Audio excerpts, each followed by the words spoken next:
Hi guys. Normal-sized human here. Today we're debunking Praveen Mohan. Though, another YouTuber already reacted to this guy.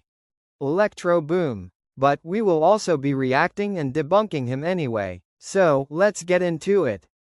Hey guys, archaeologists found an ancient wire in the Candi Kimpulan temple in Indonesia.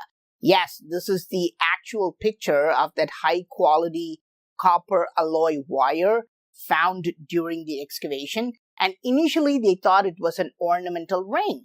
But upon closer examination, they were shell-shocked because it was not a ring, it was a wire, just like the electrical wires we use today. Just because it's a wire does not mean it's for electrical purposes. It's probably just ornamental ring, like they said.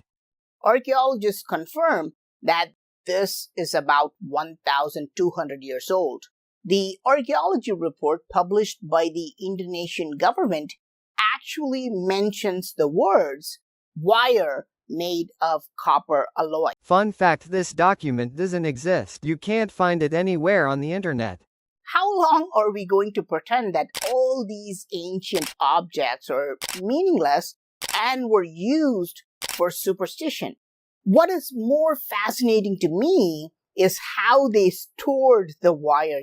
This is just like how we store the wires. We keep wires circled up to save space. It is also how they used to make rings. So most likely they didn't use it for electrical purposes.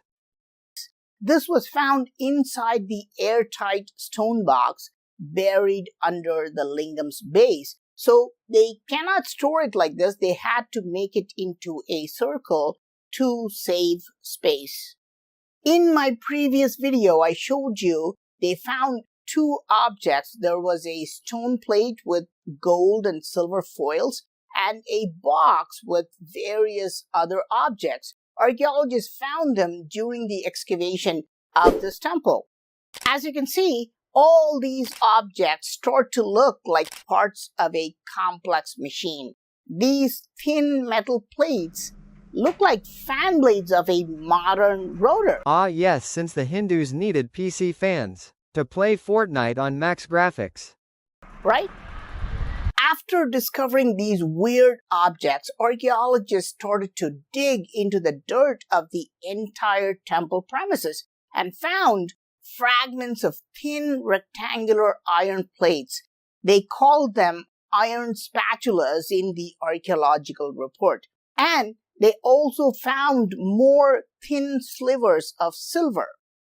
These were definitely more clues leading to something else, but experts could not put them together to see the full picture and understand why they were finding these random materials. But as they excavated around the lingam carefully, they found something placed on a small pedestal. Yes, it is an earthen pot placed exactly under the spout of the base. This is not the norm in most ancient temples. You don't usually find this setup. They also found other pots nearby. But inside these pots, archaeologists found a strange organic material which was surprisingly intact. What was it? It was rice husk. Wow, the byproduct of the single most eaten food in Asia. So surprising. This is truly extraordinary because it proves that they were doing something very strange. In ancient times, rice husk was usually added to hold things firmly in place. It acted as a natural placeholder. It is soft and slimy when you first add water to it, but when you put an iron plate or a silver foil inside the pot, the husk will become rock hard. No, this is very wrong. Rice hull doesn't dissolve in water. Nor does it harden when you place two specific metals in it. And make sure they won't move. But why would such a setup be needed at all? To generate electricity. Again, the Hindus were not playing Fortnite. Yes, this is exactly what they were doing here. The ancient builders were generating electricity from the lingam. But this is nonsense, right? It is pseudoscience to guess that these items found here could somehow make electricity. Yes, it is. Real science involves demonstrable evidence. Unless you take a pot, put some husk, put iron and silver plates and generate actual electricity, nobody should believe this, right? Challenge accepted.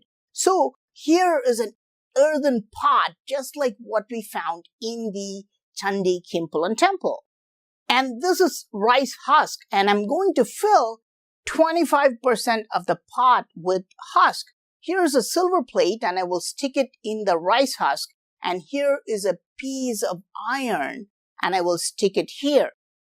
Let's use copper wires just like what we found in the temple to check if we get electricity via the voltmeter. But I'm shocked because there is no electricity. Well, yeah, because it's not going to generate electricity. Right? Why? Because to get electricity, we need the power of the lingam. The power of the lingamth power of the lingamth power of the lingamth power of the lingamth power of the lingamth power of the lingamth power of the lingam. Without the lingam, we cannot create such power. So, what do we do now? We have recreated this lingam as well, and let me place it in such a way that the spout is directly above the pot. For thousands of years, people have been pouring water on the lingam. This is a well-known ritual to Hindus, so let's do that. Let me pour water on top of the lingam to unleash the power. And look, just like magic, we see electricity. When a liquid and two metals make electricity, it's because metals want to give away or take electrons. Some metals like zinc want to lose electrons. They're good at it, and metals like copper want to gain electrons. The liquid, called an electrolyte, helps carry charged particles, ions, between the metals. The zinc metal gives away electrons, which travel through a wire to the copper metal. This flow of electrons is what we call electricity. In this ancient temple in Indonesia, everything I've shown you so far is found in the temple itself. I've not added anything extra. The lingam, the pot under the lingam, the husk, the silver plate, the iron plate, the copper wire, everything except the voltmeter, which merely shows you how many volts is produced. Everything else is found in this temple itself. So think about it. Is it possible that they were generating electricity 1,200 years ago? My brain is hurting, so this is where the video ends. To answer his question, no, they were not. All of those things were part of a ritual or jewelry. Bye.